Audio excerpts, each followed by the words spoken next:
Tim Walz is a freaky dude. Tim Pool and his guests were talking about it, and I thought the conversation got really interesting, so take a look at that video right here.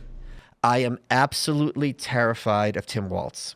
Yes. What? I think she has, I'll tell you in a second. I don't think she has much positions one way or another. She was a conservative. She ran as like this law and order prosecutor in San Francisco, whatever, and now she's trying to avoid it. As I said many times, and no one here disagrees, that what happened during the lockdowns gave a lot of very evil people some very useful information about what people put up with government in terms of oppression. And they're cashing it in the UK right now. And if Tim Walz had his druthers, we would have that UK system in America today.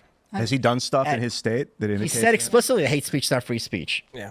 So I'm extremely, and I also think he's a sociopath. His wife said she opened the windows to smell the burning tires during the riots because it was like a symbol of the times, like history. Signal. That was so not a virtue signal. It's her. She liked it. Celebrating the rampage and the destruction because it suits her ideology. From the governor's mansion. So what they're saying here is actually, it points to an issue in messaging that Republicans have had for a long time.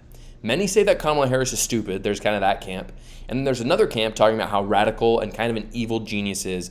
And people on the left have kind of pointed that out and said, well, it can only be one. Is she stupid or is she an evil genius? The true answer is that she is stupid. She's a chameleon. She'll go with whatever's going on at the time. She really doesn't have hard liberal or progressive principles. Let's be totally honest about this. Deep down, yeah, does she kind of maybe feel liberal on certain issues? Yeah, but do we really think that Kamala Harris even really understands these issues? I don't think so. I think she does whatever is politically advantageous for her at the time. She's not very smart. I think she's got a few good people probably in her camp that have allowed her to win elections, but even those elections haven't been particularly difficult. So, yeah, I believe Kamala Harris is in the stupid camp. Tim Walz, on the other hand, is the scary one because I don't think he's stupid at all. I think he's very smart. I think he's very calculated. I think he is the ideologue that will drive their administration if they are elected. One thing that they didn't bring up in this video is that Tim Walz had a hotline created in Minnesota during COVID so that you could rat on your neighbor if they weren't, doing the right things during COVID, like wearing a mask in certain situations. There was literally a hotline set up, and then people would then call those people and educate them, as Tim Walz said, about COVID. This is like 1984 crap right now, where you're ratting on, it's in every dystopian novel ever. Some I agree with, some I don't agree with. Every single one, it all begins when you start ratting on your neighbors. That is what Tim Walz has done.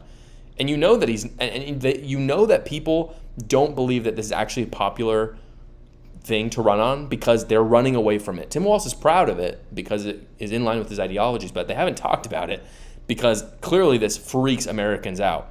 If you think that he isn't a radical, then you do deserve what you get. If you think that's not radical and you're happy about that, you deserve to get Tim Walz, 100%.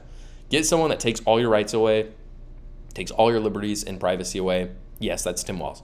The problem that the Harris campaign has, though, is that Tim Walz has never been shy about his radicalism.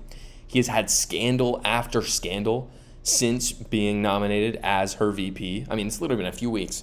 There's been scandal after scandal. I don't know. You go through intense vetting to be the nominee, the second in command in the Democrat Party, essentially, and they still let him up there. They couldn't figure out all these things. He talked about having his kids through IVF. That was a lie. Stolen valor, talking about him fighting in combat. He never did that, except for, I guess, maybe if you consider the fact that he created a war zone in his state, you can consider maybe that he was part of a war zone, but he never went to Iraq and fought there like he told people he did. Again, they could have gone with Josh Shapiro, who is an incredibly popular governor from a state that Kamala Harris has to win. She has to win the state, pretty much, in order to win the presidency. But they didn't do it. And the reason why is because he's a Jew. He's a Jew, so you couldn't do it. So yeah, I'm actually pretty optimistic about Trump's chances because Harris is her own enemy. She and her staff know it too. And the reason why we know that they know it is because she hasn't had any interviews so far. She's about to have her first one, and that first one it's going to be pre-recorded on the friendliest network out there. And it's not just her. Tim Walz has to be there as well. And why? Because Tim Walz is the true ideologue. Kamala Harris will just say anything. And her staff knows this. Tim Walz knows this. That's why he has to go out there with her, because he's the one that's going to be actually pushing the policy, the agenda. She'll just say whatever, and people will keep pointing out how much she's contradicting herself, which is not helping her at all. She can't even be somewhere alone because of how bad her decision-making skills are. Thank you so much for watching, everybody. Please go down below, comment, like, and subscribe, and watch another video.